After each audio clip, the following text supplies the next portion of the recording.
Imagine a world where books were so feared that the most powerful religious leaders in Europe ordered them burned.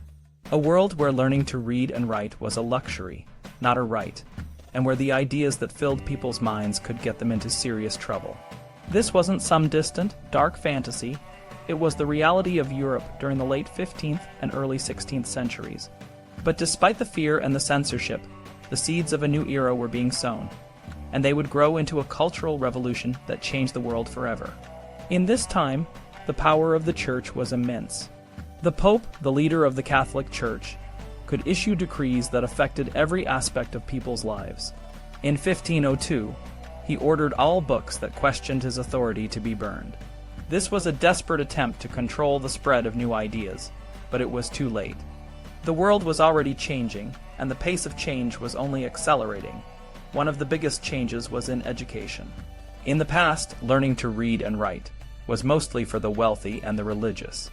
But as towns grew and trade expanded, more people needed these skills. Merchants, in particular, saw the value of literacy. They needed to keep accounts, write letters, and understand contracts. This demand for education was a driving force behind the growth of schools and the spread of knowledge. In these schools, boys, and sometimes girls, learned basic skills like reading, writing, and arithmetic.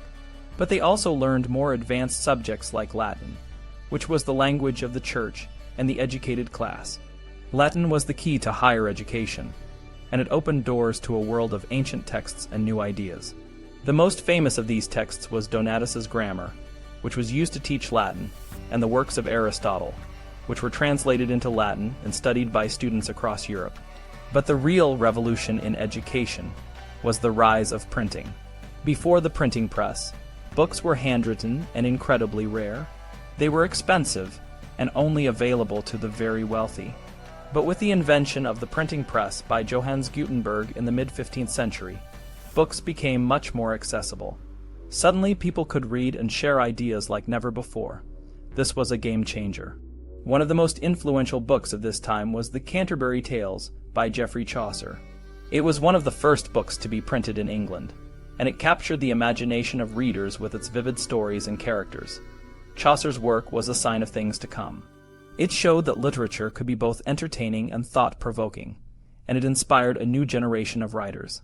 But not everyone was happy about the spread of new ideas. The Church, in particular, was worried.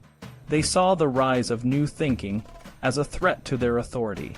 In 1516, the Fifth Lateran Council approved a decree called De Impressione Librorum, which required all new books to be approved by the Vatican before they could be printed. This was a last-ditch effort to control the flow of information, but it was ultimately ineffective. Despite the Church's efforts, the literary Renaissance was in full swing. This was a time when people started to value individuality and creativity. Writers, poets, and playwrights were emerging in force, and they were producing works that would stand the test of time. One of the most famous of these works was Le Morte d'Arthur by Sir Thomas Malory. This book tells the story of King Arthur and his knights, but the real story behind the book is just as interesting. Malory was actually a criminal who wrote his romances while in prison. His life was a far cry from the chivalrous world he described in his books.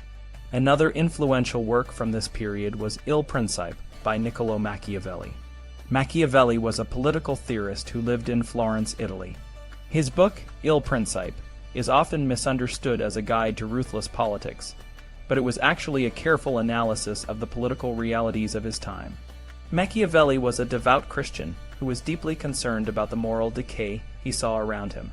His writing was a response to the chaos and corruption of the Italian city-states, and it remains a controversial and important work to this day. The Renaissance was not just about literature and politics. It was also a time of great artistic and scientific innovation. Artists like Leonardo da Vinci and Michelangelo were creating masterpieces that would influence art for centuries. Scientists like Copernicus were challenging the accepted view of the universe, and their ideas would eventually lead to the scientific revolution. But the heart of the Renaissance was the spread of knowledge and the empowerment of the individual. People were no longer content to accept what they were told. They wanted to think for themselves, and they were willing to take risks to do so. This was a time when the world was changing, and it was changing because of the people who lived in it.